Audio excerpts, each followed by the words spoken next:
قرآن پاک نے کہا یہودیوں پہ اللہ نے ذلت مسلط کر دی ہے، یہ ذلیل ہے، ان کا کوئی دیش نہیں، یہ جہاں انہوں نے قبضہ کیا ہوا نا فلسطین میں، یہ قبضے کی جگہ ہے، اور ایک مٹھی بھر ملک ہے، شاید 60-70 لاکھ آبادی ہو اسرائیل کی، اگر امریکہ اس کی مدد نہ کرے تو اسرائیل قائم نہیں رہ سکتا، اور اس کے گرد 12-14 اسلامی ملک ہیں، بیت المقدس مسجد اقصی معمولی جگہ نہیں، حضور نے فرمایا 3 سفر کرو تو سمجھنا ہم عبادت کر رہے ہیں، کون کون سے؟ فرمایا اگر بیت اللہ جاؤ تو عبادت سمجھ کے جانا،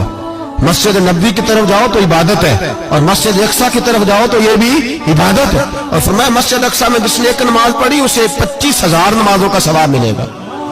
یہ وہ مسجد ہے جس کے ساتھ معراج شریف جڑا ہوا ہے۔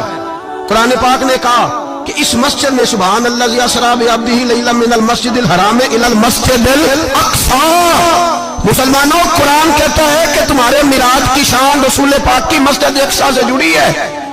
جس محبوب کو رب معراج کرائے تو مسجد اقصی میں لا کے کرائے،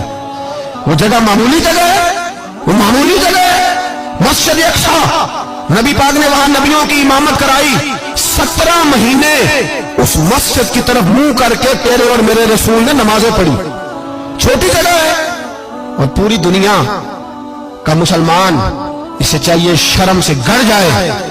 ایک امریکہ کا صدر بول کے کہتا ہے کہ اسرائیل کو اجازت ہے اسے دارالحکومت بنائے، اور مسلمان حکمران بیان دے رہے ہیں ظالموں لٹیرو،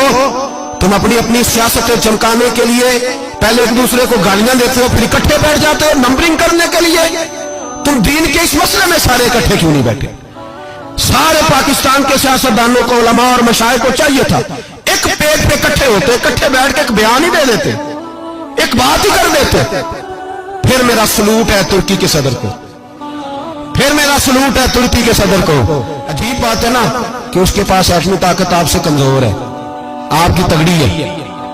اس کے پاس جو فوجی طاقتیں ہیں وہ اپنی جگہ پر آپ کی فوجی طاقتوں کا لوہا مانتی ہے دنیا، لیکن پھر مجھے کہنے دو نا، میدان میں بندہ ایٹمی طاقت سے نہیں لڑتا، ایمان کی قوت سے لڑتا ہے،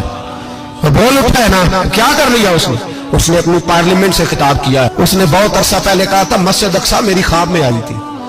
اور رو کے کہتی تھی آئے مجھے کوئی صلاح الدین ایوبی کا ماننے والا، کوئی آئے مجھے بچائے، کہتے میری خواب میں آئی تھی اور روتی تھی، کہتی تھی کوئی آئے، اور ایک شاعر نے کہا ہے مسجد اقصی نبی پاک کو بھی بلاتی ہے، کہتی ہے ایک بار پھر طیبہ فلسطین میں آ، راستہ دیکھتی ہے پھر مسجد اقصی تیرا، ایک بار پھر سے طیبہ سے فلسطین میں آ، راستہ دیکھتی ہے پھر مسجد اقصی تیرا۔ کوئی بولا ہی نہیں اتنا مقدس مقام، چھوٹے چھوٹے بیان، اور کہیں اکٹھے ہو جاؤ، پیش گوئی کر رہا ہوں بڑی جلدی اس امریکہ کو لوگ ٹوٹتا ہوا دیکھیں گے،